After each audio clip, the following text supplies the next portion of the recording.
देखिए बेटा जी, liver Burt में जनन की बात करते हैं, ध्यान से समझना। लिवर बर्ट में अलैंगिक जनन की बात करते हैं हम, एसेक्सुअल रिप्रोडक्शन, अलैंगिक जनन।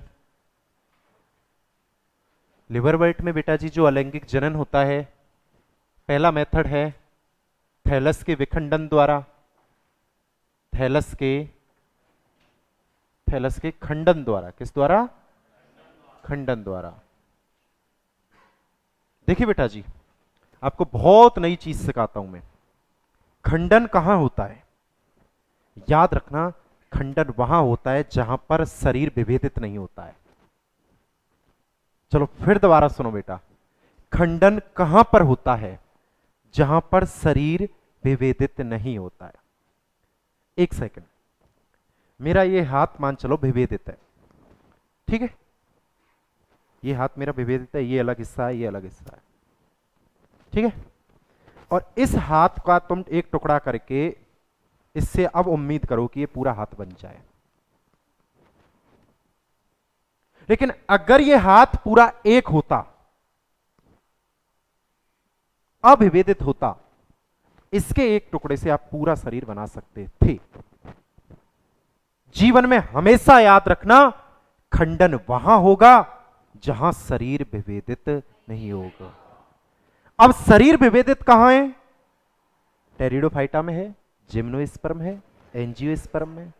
तो वहां खंडन देखने को, क्या तुम समझे? क्या तुम समझे? पक्का बोलो। अब सर, खंडन कहां कहां देखने को मिल रहा है? शैवाल में और ब्रायोफाइटा में। शैवाल में और, क्यों? क्योंकि दोनों का शरीर थैलस।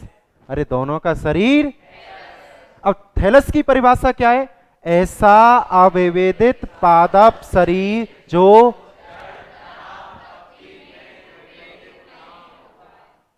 नहीं होता है, उसे आप थैलस कहते हो। अब विभेदित नहीं है, इसीलिए क्या मिल रहा है वहां पर? खंडन। अरे हाँ या ना? अरे हाँ या ना? अब जब शरीर विभेदित हो गया तो किस बात का खंडन? तो किस बात का खंडन? समझ गए? समझ गए? तुम सभी विभेदित हो, तो मैं किसी एक से थोड़ी पूरी क्लास बना सकता हूं। हाँ या ना? अरे हाँ या ना? अलग से लिख दूं आपके लिए, साइड में लिख दूं, नॉलेज के तौर पे लिख दूं, बांस को क्या कहती है? लिख दो, खंडन विधि अविभेदित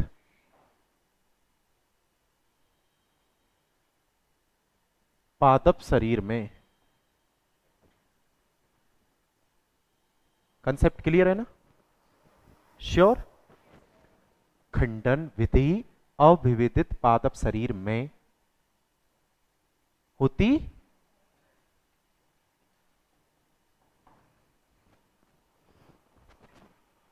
चलो, अलैंगिक जनन थैलस के खंडन द्वारा होगा, ठीक है। और कैसे हो सकता है? जैमा द्वारा। क्या होता है बेटा? चलो समझते हैं, बहुत अच्छे से समझना जैमा क्या होता है। सभी ध्यान देना, बहुत अच्छे से समझना जैमा क्या है। कोई इसको गैमा बोलता है, कोई जैमा बोलता है, कोई गैमा बोलता है, कोई जैमा बोलता है, कोई जैमा बोलता है तो कोई गैमा बोलता है। जैमा होता क्या है? बताओ बेटा, कैसे रंग की संरचना है? हरे रंग। कैसे रंग की संरचना है? हरे रंग की। और कैसी संरचना है? बहुकोश की है। कैसी संरचना है? अरे कैसी संरचना है? और चलो बात करते हैं, कैसी संरचना है? अलैंगिक। कैसी है बेटा जी? अरे कैसी है? अलैंगिक कलिका है। चलो, जैमा के बारे में कोई 3 बिंदु बताओ, बोलो।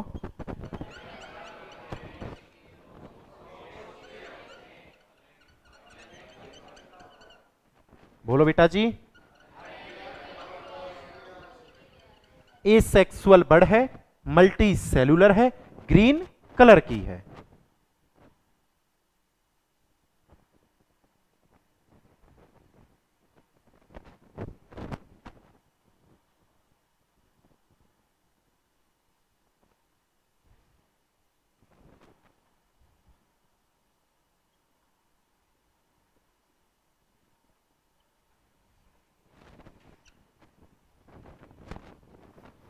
एनी प्रॉब्लम बेटा? अब समझिए बेटा,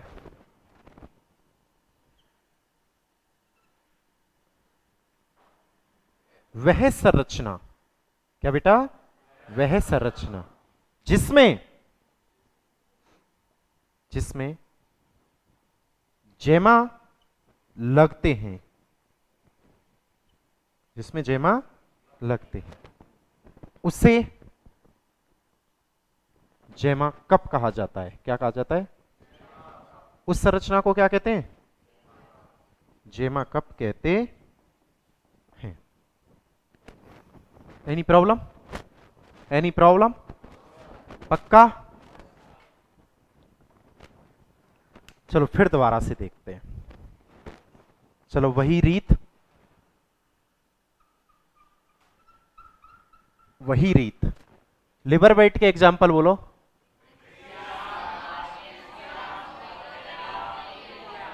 क्या बात है, एक बार और।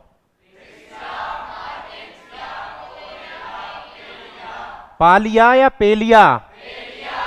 शाबाश, वेरी गुड। पोरेला और वेरी गुड, शाबाश। चलो कुछ रिवीजन कराओ। सबसे सरल प्रकार का स्पोरोफाइट किसका होता है? चलो एक और रिवीजन कराओ। रिक्सिया के अंदर स्पोरोफाइट बॉडी में केवल क्या उपस्थित होता है? क्या होता है? क्या होता है? क्या होता है? इलेटर्स किसमें अनुपस्थित होते हैं? किसमें? इलेटर्स आर्द्रताग्राही होते हैं या नहीं? इनका कार्य बताइए। बीजाणुओं का प्रकीर्णन, बीजाणुओं का, बीजाणुओं का। क्लियर हुआ बेटा? इनका कार्य बताइए, क्या कार्य होता है? बीजाणुओं का प्रकीर्णन, बीजाणुओं का। क्लियर हो गया? एनी प्रॉब्लम बेटा किसी को? श्योर? नोट कीजिए।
चलो बेटा जी, लिवरवर्ट पढ़ने के बाद अब हम बात करते हैं हॉर्नवर्ट।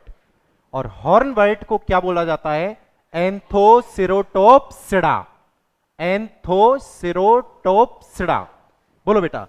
एंथोसिरोटोप्सिडा, एंथोसिरोटोप्सिडा किसको बोलते हैं? किसको बोलते हैं?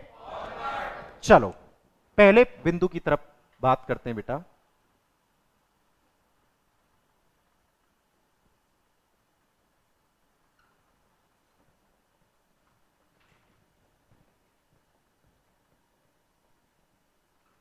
हॉर्नवर्ट को हॉर्नवर्ट इसलिए कहा जाता है, इसलिए कहा जाता है क्योंकि, इसलिए कहा जाता है क्योंकि इनके स्पोरोफाइट की संरचना, इनके स्पोरोफाइट की संरचना हॉर्न के समान, हॉर्न, हॉर्न बोले तो सींग, हॉर्न बोले तो सींग, सींग समझते हो ना? सींग समझते हो? किसके होते हैं सींग? अच्छा, भैंस के सींग होते हैं और किसी के नहीं होते? अरे कितनी नई चीज बताइए, गाय के भी सींग होते हैं। और बताओ बेटा, है?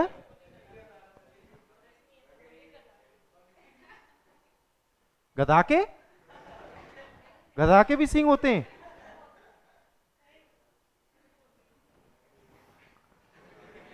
मैं बिल्कुल नहीं कहता हूं कि महिलाओं की जो दिमाग है वो घुटनों में होता है, मैं बिल्कुल नहीं कहता हूं बेटा। नारी सशक्तिकरण, बिल्कुल बेटा। अब देखो दुनिया मानती है पर हम नहीं मानते, हम तो सिर्फ इज्जत करते हैं, हम नहीं मानते। हाँ जी, इनके सिर्फ स्पोरोफाइट की संरचना हॉर्न यानी सींग के समान, अरे हमें ऐसा लगा था कुछ और होता है, आज पता चला दिखाई देती है। आपने बता दिया कि दिखाई देती है। ठीक है जी, ठीक है जी। चलो नेक्स्ट बिंदु की तरफ बात करते हैं।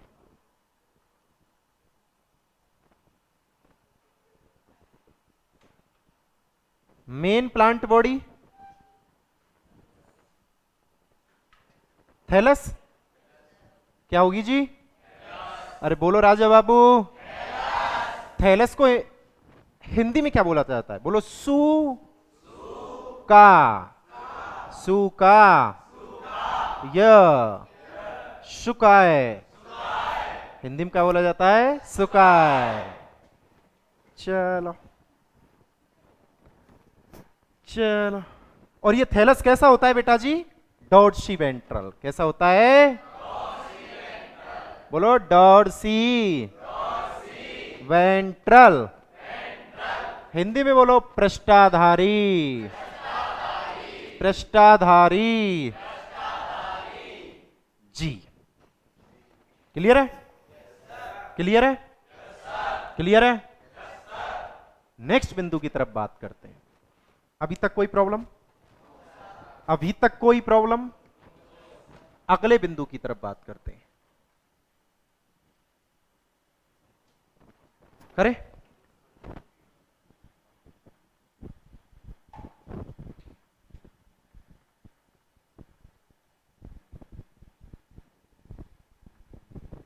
इनका स्पोरोफाइट कॉमा गैमीटोफाइट पर, किस पर जी? चलो फिर ध्यान देते हैं जी। इनका स्पोरोफाइट गैमीटोफाइट पर, चलो हिंदी में बात करते हैं। इनका बीजाणुद्भिद युग्मकोद्भिद पर, पर पूरी तरह, बोलो बेटा, पूरी, पूरी तरह निर्भर नहीं रहता है। शाबाश।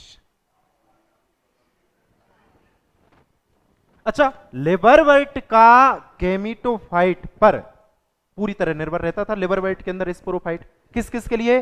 भोजन, जल, आवास, भोजन, जल, आवास। लेकिन ये पूरी तरह डिपेंड नहीं है। ध्यान दे बेटा, क्योंकि, बोलो क्योंकि, अरे बोलो क्योंकि क्लोरोफिल उपस्थित होता है। और सर हम समझ गए आप क्या समझाना चाहते हो कि सर क्लोरोफिल होता है तो ये प्रकाश संश्लेषण करेगा। क्या करेगा? और हम जानते हैं कि कलयुग में प्रकाश संश्लेषण का मतलब भोजन बनाना होता है। भोजन बनाना क्लियर हुआ? तो इसका मतलब स्पोरोफाइट के पास क्या है? क्लोरोफिल है। क्लोरोफिल है। जब क्लोरोफिल है तो ये अपना भोजन स्वयं बना लेता है। क्लियर हुआ बेटा जी? अरे क्लियर हुआ कि नहीं हुआ? अरे पक्का बोलो। तो फिर किस किस चीज के लिए निर्भर रहता है? जल व आवास। जल व के लिए निर्भर। तो इसका मतलब मैं ये कह सकता हूं सेमी पैरासाइट होता है, अर्ध परजीवी होता है। भाई स्पोरोफाइट गैमीटोफाइट पर लिवरवर्ट के अंदर तो कंप्लीटली पैरासाइट था, पूर्ण रूप से डिपेंड था। अब यहां पर भोजन उसने स्वयं बना लिया, तो फिर कह सकते हो ना अर्ध परजीवी। अरे कह सकते हो क्या? नहीं समझे अभी? मतलब नहीं समझे अभी? मतलब मान के चलो तुम मेरे पर पूरी तरह डिपेंड हो अपने सिलेक्शन के लिए। ये सिचुएशन हुई लिवरवर्ट वाली। अब हॉर्नवर्ट में क्या हुआ? मान के चलो तुम पर फिजिक्स आती है टकाटक, अब केमिस्ट्री बायो नहीं आती, तो तुम मेरे पे कैसे हुए? हाफ डिपेंडेड हुए। हाफ तुम खुद ने कर लिया, अब हाफ डिपेंडेड मेरे ऊपर हो गए। तो ऐसे ही क्या होता है, हॉर्नवर्ट के अंदर स्पोरोफाइट गैमीटोफाइट पर पूरी तरह निर्भर नहीं, क्योंकि उसके अंदर क्या प्रेजेंट है। और जब क्लोरोफिल उपस्थित है तो क्या करेगा? ये फोटोसिंथेसिस करेगा, प्रकाश संश्लेषण करेगा, और प्रकाश संश्लेषण करेगा तो भोजन बनाएगा। और सर भोजन के लिए डिपेंड होता था, अब भोजन के लिए डिपेंड नहीं है, तो किस किस के लिए? जल और आवास के। तो मैं लिख दूं सेमी पैरासाइट। क्या लिख दूं बेटा? Semi parasite. ब्रैकेट में लिख देता हूं सेमी पैरासाइट। ओके बेटा जी, क्लियर हुआ? अरे क्लियर हुआ क्या? पक्का क्लियर है? इतने पॉइंट क्लियर? इतने पॉइंट क्लियर? अरे इतना क्लियर?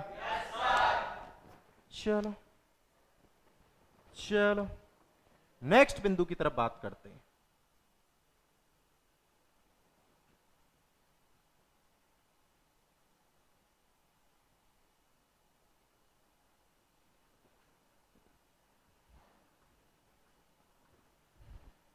क्या पाई जाएंगे इनमें? यूनिसेलुलर राइजोइड्स होंगे। यूनिसेलुलर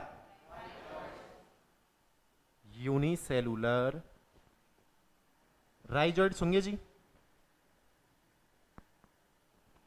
एक कोश के मूलावास होंगे। और वो कैसे होंगे? कैसे होंगे?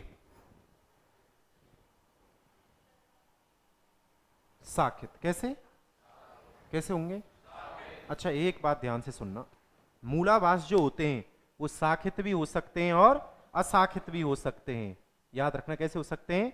साखित भी हो सकते हैं और असाखित भी हो सकते हैं। क्लियर हुआ? अरे क्लियर हुआ? तो इनके अंदर कैसे होंगे?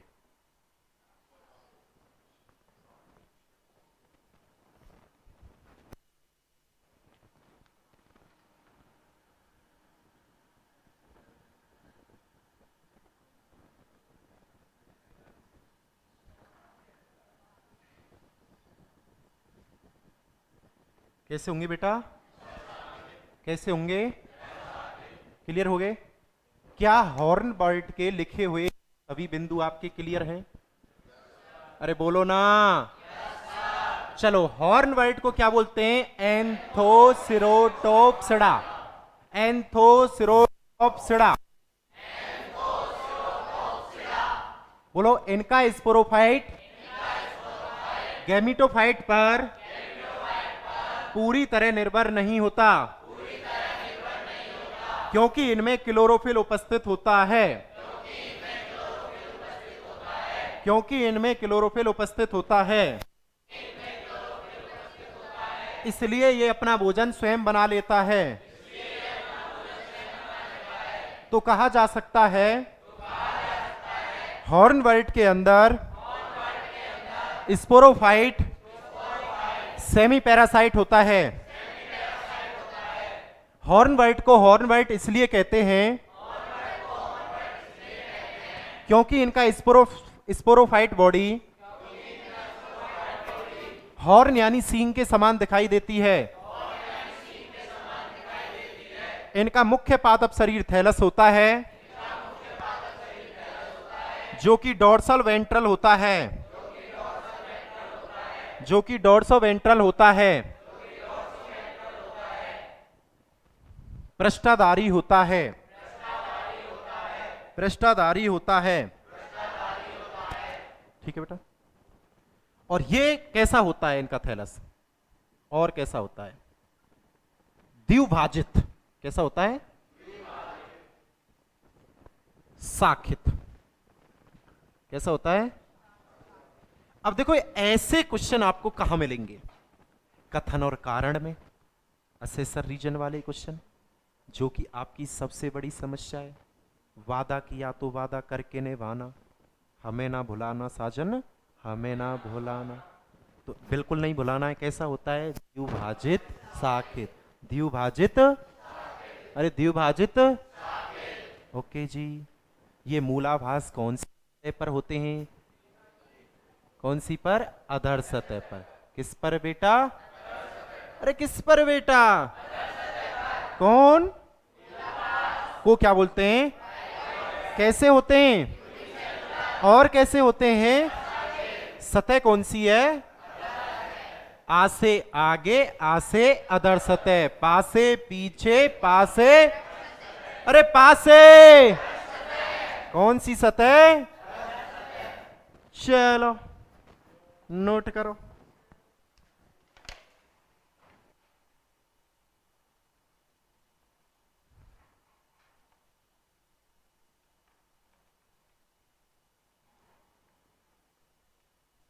नोट कर लिया?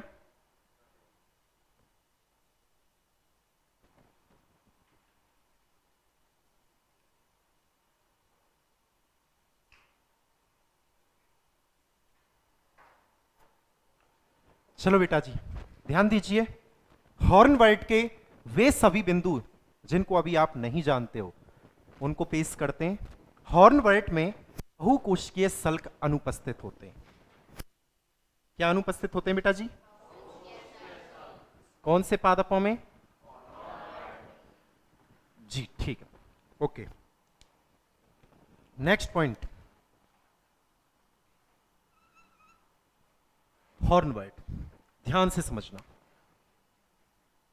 पृष्ठ सतह पर, कौन सी सतह पर? अब किसकी पृष्ठ सतह? थैलस की। अरे किसकी? थैलस की पृष्ठ सतह पर नर जननांग और मादा जननांग उपस्थित होते हैं। नर जननांग कौन होता है? अरे बोलो ना जी।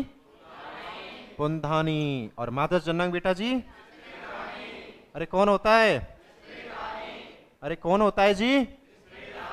तो बताइए हॉर्नवर्ट पादपों के अंदर, हॉर्नवर्ट पादपों के अंदर कौन सी सतह पर? पृष्ठ सतह पर कौन कौन होते हैं? नर जननांग ब्रायोफाइटा का को क्या बोलते हैं? एंथ्रेडियम। क्या? एंथ्रेडियम। अरे बोलो ना, बोलो आर्कीगोनिया। आर्की, चलो any problem? Any problem? Next बिंदु की ओर चलते हैं। देखिए जी,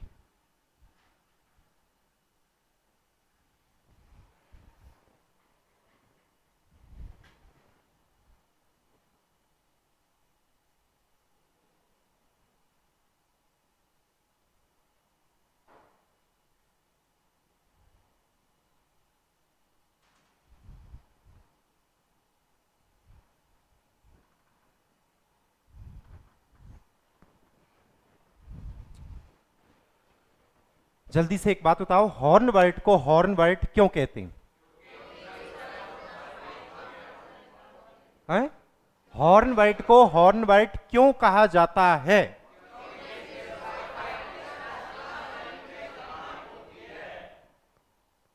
ठीक है, ठीक है, वेरी गुड। एक पॉइंट पढ़ने से पहले एक पॉइंट इधर सीख लीजिए पहले। इनका जो स्पोरोफाइट होता है कितने भागों में बटा होना चाहिए? 3 में, फुट में, सीटा में और वेरी गुड।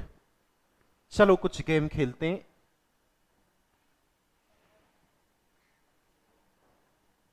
इनका स्पोरोफाइट कितने भागों में विभेदित होता है? फुट और, अरे फुट और, इसका मतलब सीटा नहीं होता? सीटा, सीटा। अब क्या होता है, ध्यान देना। अब जो ये कैप्सूल है, इस कैप्सूल की अधर सतह पर, किस पर? भाई स्पोरोफाइट का कौन सा भाग था? कैप्सूल। और कैप्सूल की कौन सी सतह पर? अधर सतह पर एक विशेष प्रकार का, क्या जी? देखो जो चीजें मैं आपको सिखा रहा हूं रियलिटी में दैट्स यूनिक। और देखना प्रत्यक्ष को प्रमाण नहीं, प्रूफ हो करेगा ये पॉइंट। चलो बोलो, हॉर्नबर्ट का कौन सा भाग है? कौन सी बॉडी है? एन या 2N? स्पोरोफाइटिक बॉडी कैसी होती है? कितने भागों में बटी हुई है? किस किस में? कैप्सूल की कौन सी सतह पर? अधर सतह पर एक विशेष प्रकार का मेरिस्टेम होता है। विशेष प्रकार का मेरिस्टेम होता है। सर मेरिस्टेम तो शायद विभिज्जू तक को बोला जाता है, विभिज्जू तक को बोला जाता है, पादपों के अंदर होते हैं विभिज्जू तक। सर मेरिस्टेम का मतलब है ऐसा पादप ऊतक जो लगातार विभाजन करते हैं, कंटिन्यूअस विभाजन करते हैं। क्योंकि जब आप एनाटॉमी पढ़ाओगे तो बताओगे मेरिस्टेम शब्द मेरिस्टोस से आया है, और मेरिस्टोस का मतलब होता है कंटिन्यू डिवीजन, सतत रूप से विभाजन। और जब ये विभाजन करना बंद कर देते हैं तो ये पेंशन के हकदार हो जाते हैं, अर्थात ये परमानेंट टिश्यू बन जाते हैं, स्थायी ऊतक बन जाते हैं। इसका मतलब पादपों में 2 प्रकार के ऊतक, विभिज्जू ऊतक, स्थायी ऊतक। स्थायी बनते हैं विभिज्जू ऊतक से। जब विभिज्जू ऊतक विभाजन करने की याददाश्त को खो देते हैं तो वही स्थायी बन जाते हैं। लेकिन कुछ आशिक ऐसे होते हैं जो प्रकृति को भी नहीं छोड़ते हैं। जैसे कि पार्क में कोई पेड़ होता है तो उस पेड़ पर पत्थर से, कंकड़ से नाम लिखाते हैं। लिख के आते हैं, अरे लिख के आते हैं, फलाना लव फलाना।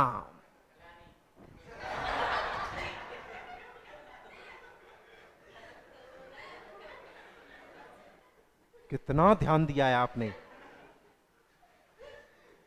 मतलब कितना पढ़ाई में लीन हो चुके हो तुम कि फलानी भी आ गई आपके लिए। तो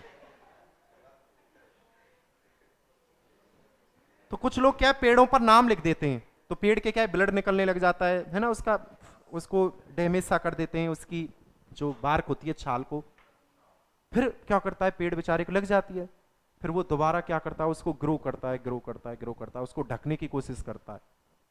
तो मतलब पहले उसमें स्थायी ऊतक बन गए, फिर दोबारा आवश्यकता पड़ने पर उन्होंने पुनः डिवीजन किया। इसका मतलब ये नहीं कि स्थायी ऊतक स्थायी तौर पर विभाजन क्षमता को खो देंगे, नहीं, आवश्यकता पड़ने पर पुनः रीडिफरेंशिएशन भी कर सकते हैं।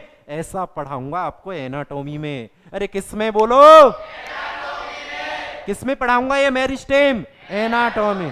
लेकिन अभी क्या पढ़ा रहा हूं, बोलो, एंथोसेरोटॉप्सिडा। चलो लिखो। अच्छा, कैप्सूल की कौन सी सतह पर क्या पाया जाता है? मेरिस्टेम। जो की तेजी से ग्रो करता है, जो कि तेजी से क्या करता है? ग्रो और वृद्धि करके, और वृद्धि सींग जैसी आकृति का हो जाता है। सींग जैसी तो सही है सर। आपने हॉर्नवर्ट इसीलिए बोला था, आपको ने बताया था कि हॉर्नवर्ट को हॉर्नवर्ट इसलिए बोलते हैं क्योंकि इनका स्पोरोफाइट कैसा होता है, हॉर्न शेप का। और वो सिद्ध हो गया सर। स्पोरोफाइट का एक भाग कैप्सूल की सतह अधर पर विशेष प्रकार का मेरिस्टेम, जो करता है तेजी से ग्रो और वृद्धि करके हो जाता है सींग जैसी आकृति का। इसीलिए हॉर्नवर्ट को हॉर्नवर्ट कहा गया है। Any problem? अरे एनी प्रॉब्लम? श्योर? चलो लिखो।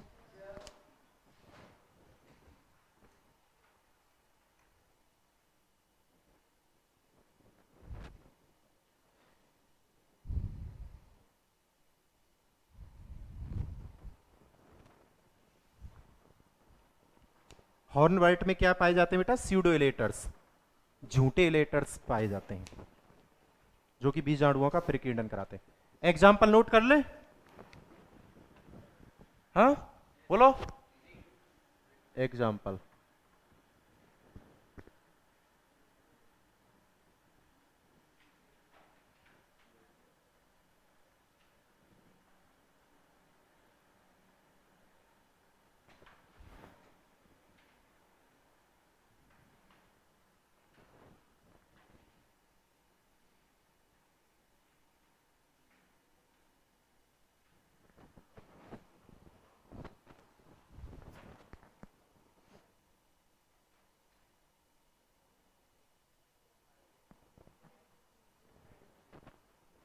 नोट कर लो बेटा एग्जाम्पल भी।